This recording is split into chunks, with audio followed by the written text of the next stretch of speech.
Addunyaan tuni addunyaa hojiiti.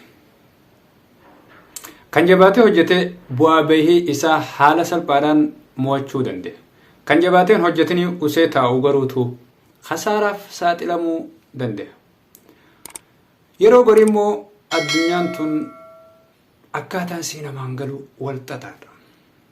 Asumatti namoonni gariin jabaatanii hojjetan kasaaranii namoonni muraasni ammoo jabaatanii hin hojjanne milkaa'ina guddaa galmeessan. Kanaaf haalli jiru addunyaa wal xaxaadha jechuudha. Arraan tana hordoftoota kiyya kabajamoo akkam nagaa fayyaa qabdanii isiniin jecha salaamtaallee hin irraanfanne wanta muraasa irraa barattan jee abdii qabu takka isiniif qabadhee deebi'eetiin jiraa jechuudha. Kana keessaa kaampaaniilee addunyaa tana gurguddoo muraasa warroottan yeroo ammaan tana khasaaranii harkaan lafa qabatan isiniif qabadheetiin dhufa. Kanaaf hamma dhuba sagantaa kiyyaatti naa waliin turaa jechaa warroottan chaanala kiyyaaf haaraa taatan ammoo subscribe, like, commentii yaada keessan nuuf barreessuu akka hin daganne isiniin jechaa gara sagantaa kiyyaa.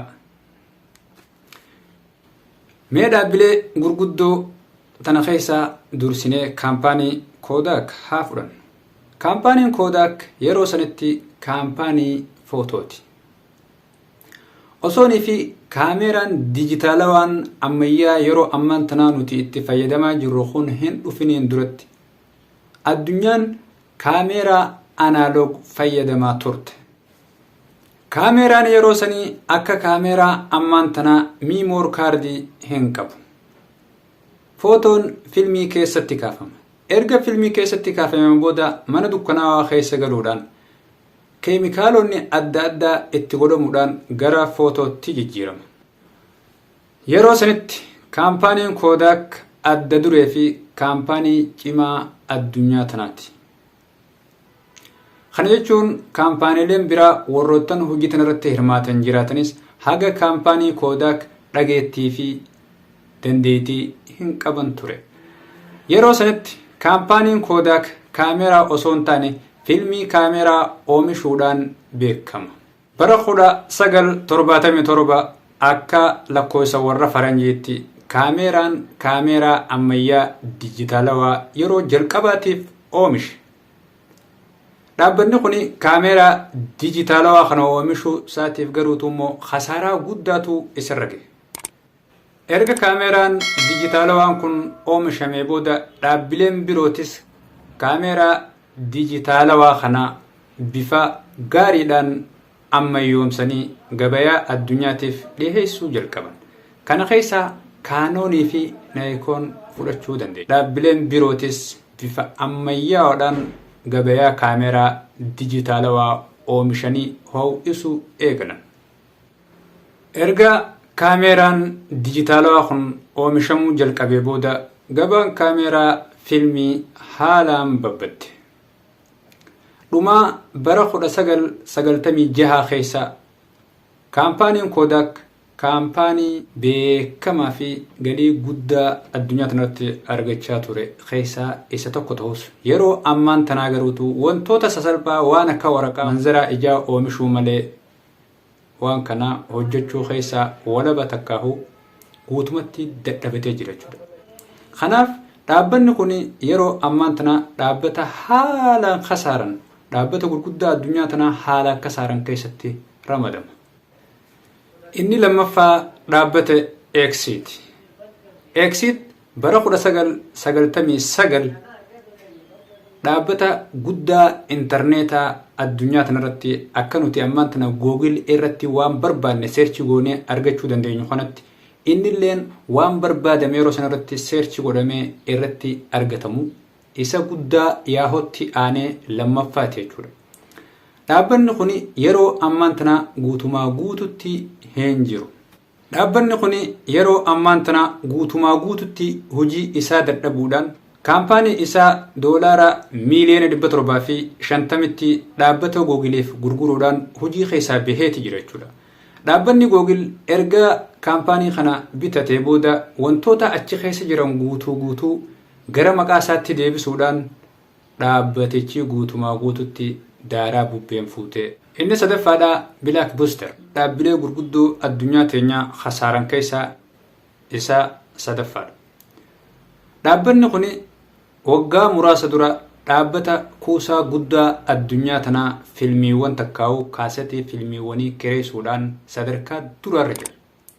Akkuma beekamu zamanaas dhiyoo kana namoonni martinuu intarneetiin babal'achuurraan kan ka'e intarneetii mana isaatti galfate kallattiidhaan gara neetfiliksii fi huuluu irraa waan barbaade kaffaltii muraasaan mana isaa taa'ee televiziyoona isaa irratti rimootiidhaan jijjiirratee dhaabbata neetfiliksii fi huuluu irraa filmii barbaade daawwachuu danda'a.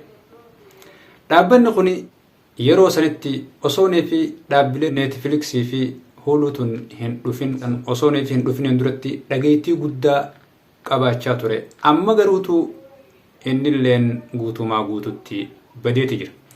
Akka odeeffannoon takka takka mul'istutti hogganaan takkaahuu hundee isaan kaampaanii neetfiliks waliin hojjechuudhaaf yeroo duraatiif itti dhaqee jennaan itti hoflanii ofirraa gaggeessan.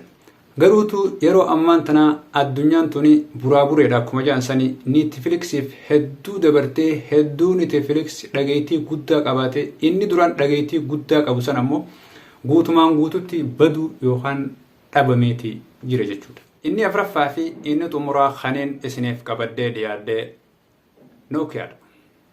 Dhaabbanni Nookiyaa waggaa muraasaan duratti dhaabbata guddaa addunyaa tanaa wanni isa gitu takkallee hin jirre jechuudha. Garuutu bara 2007 erga bilbilli iPhone oomishamee gabayaa addunyaatiif dhiyaachuu eegale Nookiyaan gabayaa addunyaa keessatti dadhabaati dhufe. Yeruma kanatti dhaabbanni Google beekamaan har'a addunyaa tanarratti Android oomishuu, bilbila oomishuu, wantoota garaagaraa ati keessaa argattu kuni Nookiyaadhaan waliin hojjechuudhaaf gaafii dhiyeesseef. Nookiyaan garuutu soofteera mataa isaa waan qabuuf soofteeruma kiyya kana fooyyeesseen hojjedhee anilleen mul'ata koo biraan gaha jedhee dhaabbata Google jala additi. Osman turin dhaabbanni Google kaampaanii akka Saamsungii, Hawaawii, bilbiloota addunyaa tanarra jiran kanii fi isin arraan tana argitan kanaa waliin waliif galee gabayaasaa oowwisuu jalqabe. Garuutu kaampaaniin Nookiyaadhaa qofaa dhufe.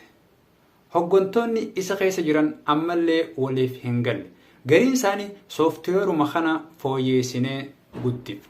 Gariin isaanii ammoo lakkii Android waliin hojjan kan jedhanis jiru osoo isaan asii wal dhawaa jiranii addunyaan biraa fagaattee deemte. Bara 2013 garuutu soofteera Windows jedhamu waliin waliigaltee erga raawwatee booda hojjechuu jalqabe. Garuutu kunilleen khasaaraa guddaa tilmaama hin qabne irraan gahe. Nookiyaan dogongora isaa hankute irraa barachuudhaan ammallee gara Google deebi'ee Google waliin waliigaluun gara soofteera Android deebi'ee yeroo ammaan tana bilbiloota oomishaati jira jechuudha.